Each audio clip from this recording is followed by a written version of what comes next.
Hello everyone, welcome to our channel Shiksha Computer Academy. If you are new, please do like, share and subscribe the channel and please press the bell icon to never miss a video from the Shiksha Computer Academy. आइए आज के इस video में बात करेंगे किस तरह हम माइक्रोसॉफ्ट एक्सेल में सम इफ फॉर्मूले की मदद से अपने डेटा को बहुत ही आसानी से बहुत ही कम समय में समराइज कर सकते हैं। आपने कभी ना कभी अपने लाइफ में एक्सेल का इस्तेमाल तो किया ही होगा और अगर एक्सेल का इस्तेमाल किया होगा तो आपने बहुत सारे फार्मूलाज का भी इस्तेमाल किया होगा। पर आज हम जिस फार्मूला के बारे में बात करेंगे, जिस फार्मूले के बारे में हम डिस्कस करेंगे, केस स्टडी करेंगे, उस फार्मूले को सीखने के बाद आप बहुत ही आसानी से अपने डेटा को समराइज कर पाएंगे, उसे विजुअलाइज कर पाएंगे, उसे बहुत अच्छे तरीके से समझ पाएंगे। तो जैसा कि आप स्क्रीन पे देख सकते हैं, हमने यहाँ पे अपना कुछ डेटा क्रिएट करके रखा है जिसमें मैंने प्रोडक्ट नेम, एम्प्लॉय नेम और यूनिट को सिलेक्ट करके रखा है, इसे टाइप करके रखा है। तो जैसे कि आप देख सकते हैं डिफरेंट प्रोडक्ट हैं हमारे पास जिसपे डिफरेंट एम्प्लॉय ने उसे पार्टिकुलर टाइम पे सेल किया है और कितने क्वांटिटी सेल किया है वो भी मेरे पास मिल गया है। अब मुझे क्या करना है, अब मुझे पता लगाना है कि मेरे जो प्रोडक्ट्स हैं वो कितने कितने क्वांटिटी उनके सेल हुए हैं। तो इस बात का पता लगाने के लिए मुझे क्या करना पड़ेगा, मुझे सम इफ फॉर्मूला का इस्तेमाल करना होगा। तो आइए देखते हैं किस तरह सम इफ फॉर्मूले के इस्तेमाल करके हम अपने डेटा को समझ सकते हैं, एनालाइज कर सकते हैं। सबसे पहले तो हमें क्या करना होगा, हमें यहाँ पे एक लिस्ट क्रिएट करना होगा। किस टाइप का लिस्ट क्रिएट करना होगा, जैसे कि आप देख सकते हैं यहाँ पे बहुत बार हमारे जो प्रोडक्ट नेम है वो एक से ज़्यादा बार रिपीट हुए हैं। जैसे आप देख सकते हैं ये कीबोर्ड 3 बार रिपीट हुआ है, ये मॉनिटर भी 3 बार रिपीट हुआ है, CPU भी यहाँ पे 2 या 3 बार रिपीट हो चुका है। तो इस तरह हमारे जितने भी प्रोडक्ट हैं ये बार बार रिपीट हुए हैं। तो हम नहीं चाहते हैं कि यहाँ पे प्रोडक्ट नेम बार बार रिपीट हो, जिससे हमारा डेटा बहुत अजीब सा हो जाएगा, हम इसे समझ नहीं पाएंगे। तो हमें क्या करना होगा, इससे बचने के लिए हमें इसे फिल्टर अप्लाई करना होगा। और फिल्टर भी हमें किस टाइप का फिल्टर अप्लाई करना होगा, एडवांस फिल्टर। तो हम एडवांस फिल्टर पे क्लिक करेंगे। इसे क्लिक करने के बाद आपको सबसे पहले तो यहाँ मिल जाएगा select list range. List range के अंदर हमें क्या करना होगा, अपने लिस्ट को यहाँ पे सिलेक्ट कर लेना होगा। इसके बाद हमें second option copy to another location पे क्लिक करना होगा, जिसके बाद आपको एक ऑप्शन मिल जाएगा कॉपी टू। आप इसे कहाँ कॉपी करना चाहते हैं, आपने लिस्ट को कहाँ क्रिएट करना चाहते हैं। तो कॉपी टू में आप अपने उस सेल को सिलेक्ट कर लीजिए जिस सेल में आप लिस्ट को क्रिएट करना चाहते हैं। मैंने इस सेल को सिलेक्ट कर लिया और इसके बाद सबसे ज़्यादा important part unique record only, आपको unique record only pay select करना होगा। क्यों unique record only pay select करना होगा, क्योंकि unique record only pay select करते ही आपके जितने भी डेटा है, आपके जितने भी प्रोडक्ट नेम है जो एक से ज़्यादा बार रिपीट हुए हैं वो रिपीट नहीं होंगे। इसके बाद ओके कर देते हैं। इसके बाद आप देख सकते हैं कि हमारा लिस्ट यहाँ पे क्रिएट हो चुका है। इस लिस्ट में हमारे जितने प्रोडक्ट हैं वो सब आ चुके हैं, पर हमारे जो प्रोडक्ट हैं वो एक से ज़्यादा बार रिपीट नहीं हुए हैं। अब हम पता लगाते हैं क्वांटिटी, कि कौन सा प्रोडक्ट कितने क्वांटिटी सेल हुए हैं। तो चलिए क्वांटिटी निकालने के लिए हम सम इफ फॉर्मूले का इस्तेमाल कर लेते हैं। तो सम इफ फॉर्मूले का इस्तेमाल करने के लिए सबसे पहले आपको इक्वल टू और लिखना होगा आपको सम इफ, जिसके बाद आपको एक देना है ब्रैकेट। ब्रैकेट के बाद आप बहुत ध्यान से देख लीजिए, आप बहुत ही आसान तरीके से समझ जाएंगे। अब ब्रैकेट के बाद आपको देना है, यहाँ पे सिलेक्ट करना है रेंज। आपका रेंज क्या होगा, तो हमारा रेंज होगा हमारा प्रोडक्ट नेम, कि हम अपने प्रोडक्ट नेम के हिसाब से इसे जज करना चाहते हैं। इसके बाद हमें क्या करना है, इसके बाद हमें देना है कॉमा। कॉमा देने के बाद ये हमसे पूछ रहा है क्राइटेरिया। तो हमारे क्राइटेरिया के अंदर हमारा आ जा रहा है माउस, कि हम चाहते हैं माउस के हिसाब से हम इसे जज करें। तो हम फिर कॉमा देते हैं। इसके बाद ये हमसे पूछेगा सम रेंज। सम रेंज हमारा हो जाएगा हमारा एक्चुअल यूनिट, हमारा एक्चुअल यूनिट ही हमारा सम रेंज है। तो चलिए हम अपने एक्चुअल यूनिट को सिलेक्ट कर लेते हैं। सिलेक्ट करने के बाद हम यहाँ से एक ब्रैकेट दे देते हैं और इंटर प्रेस कर देते हैं, जिसके बाद आप देख सकते हैं यहाँ पे हमारे माउस का जो एक्चुअल क्वांटिटी है 200 वो हमें शो हो जाएगा। आप जब इसे क्लिक करेंगे और यहाँ पे अगर आप देखना चाहें, जैसे आप देख सकते हैं कि हमारा जो माउस था वो सिर्फ सिंगल बार एक ही बार सेल हुआ था और टोटल 200 पीसेस ही सेल हुआ था, जो कि यहाँ पे शो कर रहा है। इस तरह बाकी सब प्रोडक्ट में भी अगर इसे अप्लाई करना चाहें तो हमें क्या करना होगा, हमें equal to again sum if, इस बार ब्रैकेट देना है और इस बार आपको फिर से रेंज सिलेक्ट करना है। तो हमारा रेंज क्या है, हमारा प्रोडक्ट नेम है। बट इस बार हम क्या करेंगे, हम इस प्रोडक्ट रेंज को F4 दबा के अपने कीबोर्ड से F4 प्रेस करके इस तरह से लॉक कर देंगे। अच्छा, हम इसे लॉक क्यों करेंगे, क्योंकि जब हम इसे CPU और मॉनिटर के लिए हम सेम फार्मूला को अप्लाई करेंगे तो हम सिंपली क्या करेंगे, ड्रैग करके हम सेम फार्मूला को अप्लाई कर लेंगे। तो जब हम ड्रैग करेंगे उस समय हमारा जो रेंज होगा वो तो सब में सेम रहेगा, इसलिए हमने इसे पहले ही लॉक कर लिया। क्राइटेरिया चेंज है उसका है, सिर्फ क्राइटेरिया पे सिलेक्ट कर लिया, फिर हमें एक कॉमा दिया हमने। इस बार हम सम रेंज को सिलेक्ट करेंगे, तो हम चलिए सम रेंज को सिलेक्ट कर लेते हैं और इस बार हम सम रेंज को भी लॉक कर देंगे, क्योंकि हमारा सम रेंज हर कंडीशन में हर प्रोडक्ट के लिए सेम ही होगा। इसके बाद हमें क्या करना है, इसके बाद हमें ब्रैकेट देना है और इंटर प्रेस करना है, जिसके बाद आप देख सकते हैं कीबोर्ड का एक्चुअल क्वांटिटी, कितना क्वांटिटी सेल हुआ है वो आपको मिल जाएगा। तो यहाँ पे आप 1550 देख सकते हैं। अगर आप यहाँ पे हमारे एक्चुअल सम में ध्यान दें, एक्चुअल हमारे टेबल पे ध्यान दें, तो कीबोर्ड यहाँ पे एक बार बिक्री हुआ है 320 में, और एक बार ये बिका है कीबोर्ड हमारे 450 में, और एक बार कीबोर्ड हमारा सेल हुआ है 780, जिनको तीनों को ही मिला के आपके 1550 आपका टोटल आंसर हो रहा है। इसके बाद चेक कर सकते हैं कि एकदम सही है। इसके बाद आप सिंपली इसे ड्रैग करके इन सब में अप्लाई कर दीजिए, और जिसके बाद आप देख सकते हैं कि आपका यहाँ से कुछ इस तरह से क्वांटिटी क्रिएट हो जाएगा। इसके बाद मैं इस सेल को सिलेक्ट कर लेता हूँ। सेल को सिलेक्ट करने के बाद मैं इसमें ऑल बॉर्डर लगा देता हूँ, और मैं इस सेल को भी सिलेक्ट करके इसमें ऑल बॉर्डर क्रिएट कर देता हूँ।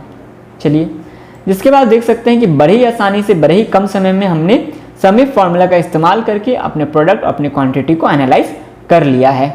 आइए इसके बाद बात करते हैं हम किस तरह सम इफ फॉर्मूला के इस्तेमाल से अपने डेटा को एनालाइज कर सकते हैं, विजुअलाइज कर सकते हैं। आइए अब बात करते हैं हम किस तरह सम इफ फॉर्मूले का इस्तेमाल कर सकते हैं। सम इफ फॉर्मूले का इस्तेमाल हम तब करते हैं जब हमें एक से ज़्यादा क्राइटेरिया को एनालिसिस करना पड़ता है, जज करना पड़ता है। जैसे कि आप देख सकते हैं मैंने सेम डेटा लिया है, सेम टेबल है हमारा। इस बार मैंने यहाँ पे और 4 अलग अलग कॉलम क्रिएट कर लिए हैं, जिसमें एक में एम्प्लॉय नेम है, दूसरे में कीबोर्ड है, तीसरे में माउस है, और चौथे में मॉनिटर, और पांचवें में CPU है। तो जैसे कि आप देख सकते हैं ये हमने प्रोडक्ट नेम को भी यहाँ अलग लिख लिया और एम्प्लॉय के नेम को भी अलग लिख लिया।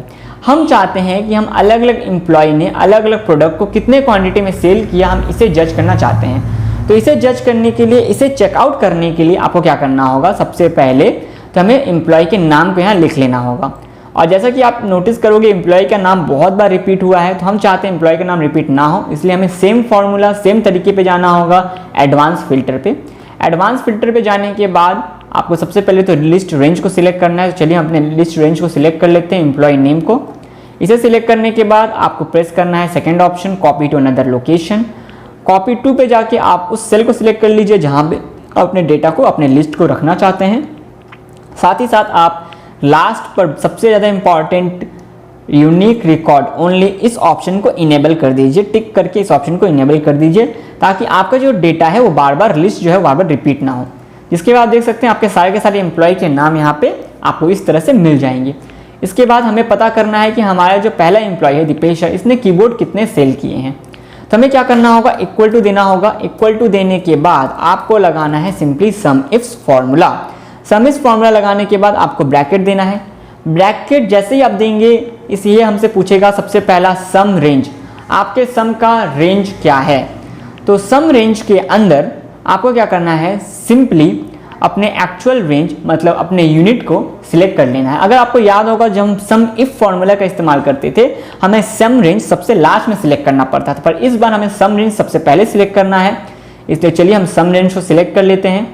सिलेक्ट करने के बाद हमें कॉमा देना है। कॉमा देने के बाद ये हमसे पूछेगा क्राइटेरिया रेंज 1। तो क्राइटेरिया रेंज 1 के अंदर हमें क्या करना है, हमें सिंपली उस क्राइटेरिया को सिलेक्ट करना है जिससे हम जज करना चाहते हैं। तो सबसे पहला क्राइटेरिया हमें क्राइटेरिया रेंज 1 हो जाएगा हमारा प्रोडक्ट नेम। तो हम सिंपली प्रोडक्ट नेम पे सिलेक्ट करते हैं। इसके बाद हम कॉमा देते हैं। कॉमा देने के बाद ये हमसे पूछेगा क्राइटेरिया 1 कि मतलब हमारा जो प्रोडक्ट नेम वाला सेल था, हम इसे किस बेसिस पे जज करना चाहते हैं। तो हम इसे कीबोर्ड के बेसिस पे जज करना चाहते हैं, इसलिए कीबोर्ड वाले सेल को सिलेक्ट कर लिया, फिर से कॉमा दिया। इस बार हमें क्या करना होगा, सेकंड क्राइटेरिया रेंज 2 सिलेक्ट करना होगा। तो हमारा सेकंड क्राइटेरिया हो जाएगा एम्प्लॉय नेम।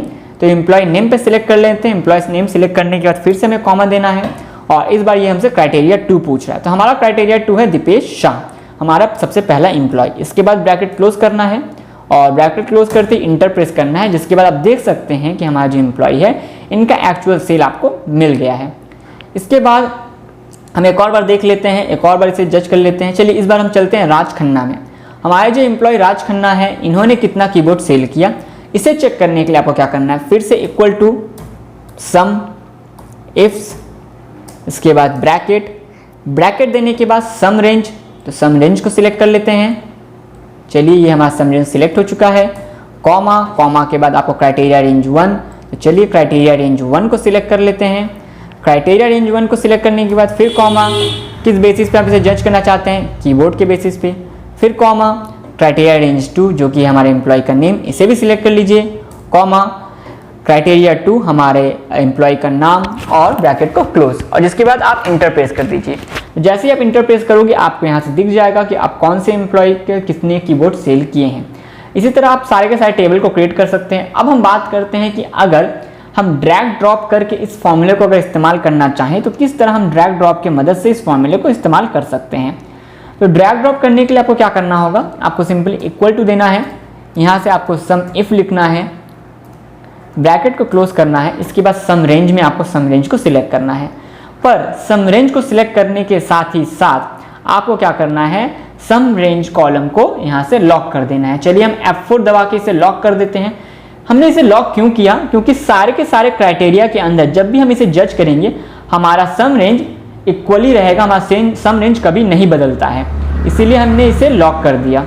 इसके बाद हमें क्या करना है, हमें क्राइटेरिया रेंज 1 को सिलेक्ट करना है। तो क्राइटेरिया रेंज 1 को सिलेक्ट करने के लिए आप क्या करिएगा, आपको यहाँ प्रोडक्ट नेम को हम सिलेक्ट कर लेते हैं। हमने इसे भी लॉक कर लिया क्योंकि F4 प्रेस करके हम इसे भी लॉक कर लेते हैं। इसके बाद ये हमसे पूछ रहा है, कॉमा देने के बाद हमें पूछेगा क्राइटेरिया 1। तो हमारा क्राइटेरिया इस बार है माउस, हम इस माउस वाले को भी लॉक कर देते हैं क्योंकि हम जब इसे ड्रैग करेंगे तो माउस हमें सब में जज करना है ना, हम इसे भी लॉक कर देंगे। इसके बाद हमें देना है कॉमा, कॉमा देने के बाद क्राइटेरिया रेंज 2, तो जो कि हो जाएगा हमारे एम्प्लॉय का नाम, इसे भी हम कर देते हैं लॉक। लॉक करने के बाद कॉमा, कॉमा देने के बाद हमारे सबसे पहला क्राइटेरिया 2, तो हम अपने सबसे पहले एम्प्लॉय को सिलेक्ट कर लेते हैं और ब्रैकेट को क्लोज कर देते हैं। जैसा कि आपने देखना हमने सब चीज़ लॉक कर दिया, लॉक करना इंटर प्रेस किया, जिसके बाद आप देख सकते हैं कि हमारा जो सबसे पहला एम्प्लॉय है इसने माउस कभी सेल किया ही नहीं था। और अगर हम इसे ड्रैग करते जाएं, ड्रैग करने के बाद हमें सारे के सारे डेटा को इसी तरह मिल जाएगा। तो जैसा कि आपने देखा बहुत ही आसानी से बहुत ही कम समय में हमने कर लिया है। तो चलिए मैं आपके लिए इस टेबल को कंप्लीट कर देता हूं और टेबल को कंप्लीट करने के बाद मैं आपको दिखा देता हूं कि कैसा लगेगा। जैसा कि आप देख सकते हैं कि हमने अपने सारे इक्वेशंस को, सारे फॉर्मूलाज को यहाँ पुट ऑन कर लिया और पुट ऑन करने के बाद हमारे वैल्यूज़ भी यहाँ पे आ चुके हैं।